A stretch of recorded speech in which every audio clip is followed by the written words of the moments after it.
the headlines. David Duff, our Irish correspondent. Uh, what is the news from Ireland right now? Well, drugs were made legal for 48 hours. Um, homosexual Not on marriage was purpose. made, no, not on purpose, well, as far as we know. Homosexual marriage was made the only marriage you could have in Ireland for a little while, heterosexual marriage being made illegal.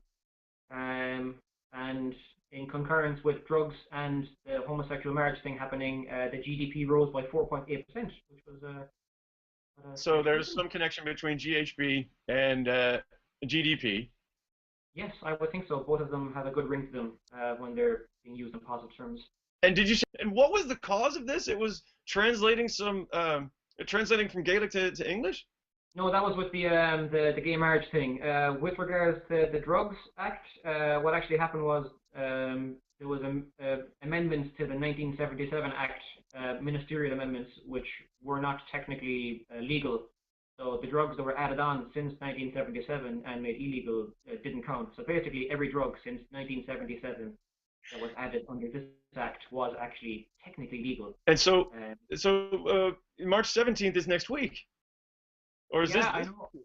Yeah. Irish people were pretty annoyed about that because if this had happened 1 week later, it would have been the best Patrick's Day ever. One more question, and that is, we were just talking to our correspondent in Greece about how maybe things are improving, but still there are so many protests. And I would say that, from what I understand, Ireland has a similar economic situation where the taxpayers have been burdened with this enormous, with the responsibility of the bailout, and yet there are no huge protests. Why is that?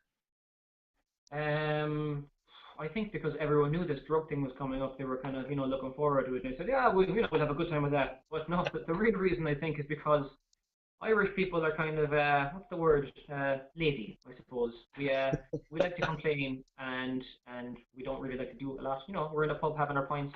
But with the water thing, that did kind of steer people the wrong way, got in their gears. And they actually decided to take a bit of a stand, not too much of a stand now because it's kind of petering out at the moment, the protests.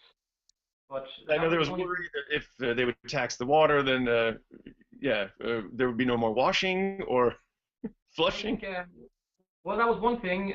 The government had a big debate about the legislation that was being passed, and there was a big worry and a concern that some people in Ireland won't wash themselves or flush a toilet.